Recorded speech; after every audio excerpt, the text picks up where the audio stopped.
Swastiastu, Om Awigenam Astu, Namo Sidam. Bagaimana kabarnya anak-anak? Semoga dalam keadaan sehat dan berbahagia bersama keluarga. Pada kesempatan ini Bapak menjelaskan kitab Itihasa, pesan moral cerita Ramayana. Kenapa Itihasa penting untuk dipelajari? Apa saja bagian dari Sabta Kanda, serta bagaimana pesan moral cerita Ramayana? Berikut penjelasannya. Sekarang kita membahas kitab Itihasa, pesan moral cerita Ramayana. Bagian Upaweda dalam Weda. Kelompok Upaweda, yang pertama adalah kitab Itihasa, 2 kitab Purana, 3 kitab Arthasastra, 4 kitab Ayurveda, 5 kitab Gandharveda, 6 kitab Kamasutra, dan 7 kitab agama. Kenapa kitab Itihasa penting untuk dipelajari? 1. Pemahaman tentang sejarah dan mitologi. Kitab Itihasa mencakup istilah yang mendalam tentang sejarah dan mitologi Hindu. Itihasa menceritakan peristiwa besar, perang, dan kehidupan para pahlawan yang memberikan wawasan tentang masa lalu. 2. Pelajaran moral dan etika. Cerita dalam Itihasa penuh dengan pelajaran moral dan etika yang relevan sepanjang masa. Kitab ini mengajarkan nilai-nilai kejujuran, keberanian, pengorbanan, dan kewajiban. Panduan spiritual. Kitab ini memberikan panduan spiritual dan filosofi kehidupan. Misalnya, dalam kitab Bhagavad Gita mengajarkan tentang karma yoga, bhakti yoga, jnana yoga, dan raja yoga. Pengertian kitab Itihasa. Itihasa memiliki pengertian, sesungguhnya kejadian itu begitulah nyatanya. Itihasa menggabungkan ajaran sejarah, kepahlawanan, dan mitologi. Itihasa terdiri dari 1. Ramayana yang disusun oleh Maharshi Walmiki. 2. Kitab Mahabharata yang disusun oleh Maharshi Vyasa.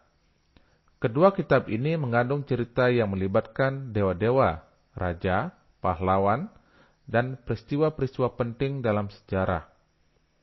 Itihasa menggabungkan cerita yang menarik dalam menjelaskan ajaran Weda, sehingga Weda lebih mudah dipahami oleh masyarakat biasa. Arti Sabta Kanda. Dalam epos Ramayana, Sabta Kanda merujuk pada 7 bagian utama yang membentuk struktur cerita. Setiap kanda dalam Ramayana mengajarkan berbagai kisah dan ajaran moral yang menjadikan salah satu epos paling penting dalam tradisi Hindu. Berikut adalah penjelasan dari masing-masing kanda dalam Ramayana. 1. Bala Kanda. Mengisahkan tentang kelahiran Rama dan saudara-saudaranya. Begitu juga pernikahan Rama dengan Sinta setelah memenangkan sayembara di Mithila. 2. Ayodhya Kanda. Menguraikan kehidupan Rama di Ayodhya, penobatan Rama yang tertunda sebagai raja, keinginan Dewi Kekayi, serta pengasingan Rama selama 14 tahun. 3. Aranyaka Kanda. Menggambarkan kehidupan Rama, Sita, dan Laksmana di hutan selama masa pengasingan. 4. Kiskindha Kanda. Menceritakan pertemuan Rama dengan Hanuman dan Sugriwa di Kiskindha. Mereka bersatu untuk mencari Sita. 5. Sundara Kanda. Bagian ini berfokus pada perjalanan Hanuman ke kerajaan Lanka untuk menemukan Sinta. Ini termasuk pencarian Hanuman, pertemuannya dengan Sinta, dan penghancuran sebagian dari kota Lanka. 6. Yuddha Kanda. Mengisahkan perang besar antara pasukan Rama dan Rahwana termasuk kematian Rahwana. Setelah kemenangan, Rama dan Sinta kembali ke Ayodhya. 7. Uttara Kanda menceritakan kehidupan Rama dan Sita setelah kembali ke Ayodhya. Pengasingan Sita yang kedua, kelahiran Lawa dan Kusa, serta akhir dari kisah Rama dan Sinta. Pesan moral cerita Ramayana. 1. Ketaatan pada Dharma.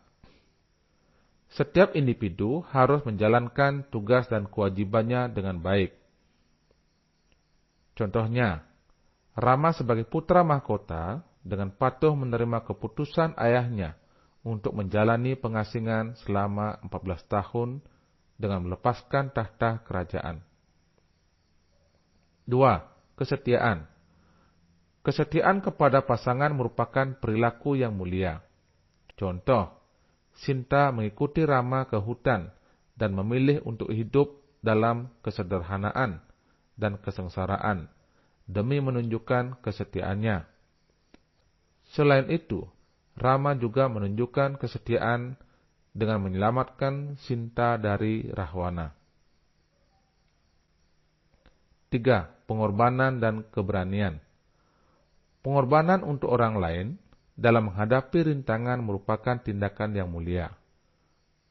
Contohnya, Laksmana meninggalkan kenyamanan istana dan keluarganya untuk menemani dan melindungi Rama dan Sita di hutan. Keberanian Hanuman dalam menyelamatkan Sinta dan berperang melawan pasukan Rahwana juga merupakan contoh pengorbanan dan keberanian yang luar biasa. 4. Keadilan dan kebenaran. Menegakkan keadilan dan kebenaran harus diutamakan dalam segala situasi. Contohnya, Rama selalu berpegang pada prinsip-prinsip keadilan dan kebenaran. Misalnya, ketika Rama mengirim utusan untuk mencoba berdamai dengan Rahwana, terlebih dahulu sebelum memutuskan untuk berperang, menunjukkan bahwa dia lebih memilih menyelesaikan damai dan adil sebelum menggunakan kekerasan. 5. Pengendalian diri dan kesabaran. Pengendalian emosi dan kesabaran dalam menghadapi cobaan adalah hal yang sangat penting dalam kehidupan. Contoh, Rama selalu mengutamakan pengendalian diri ketika menghadapi berbagai tantangan dan rintangan selama pengasingan. Rama tetap tenang dan sabar dalam mencari solusi yang tepat dan adil untuk setiap masalah yang ada. 6. Kebijaksanaan dan kepemimpinan. Pemimpin yang baik harus bijaksana, adil, dan peduli terhadap rakyatnya. Contoh, Rama sebagai seorang raja yang selalu menunjukkan kebijaksanaan dalam pengambilan keputusan dan kepedulian terhadap kesejahteraan rakyatnya. Hal ini terlihat ketika dia kembali ke Ayodhya dan memerintah dengan adil dan bijaksana. 7. Kesetiaan pada persahabatan. Persahabatan adalah hubungan yang harus dijaga dengan kesetiaan dan pengorbanan. Contoh, persahabatan antara Rama dan Hanuman menunjukkan kesetiaan dan pengabdian tanpa pamrih. Hanuman selalu siap membantu Rama dalam berbagai situasi, menunjukkan contoh persahabatan yang ideal. Pesan-pesan ini menunjukkan bahwa cerita Ramayana bukan hanya sebuah kisah petualangan dan pertempuran, tetapi juga sebuah sumber kebijaksanaan moral dan etika yang mengajarkan nilai-nilai luhur bagi kehidupan manusia. Demikian penjelasan kitab Itihasa, pesan moral cerita Ramayana. Om Santi, Santi, Santi. Om.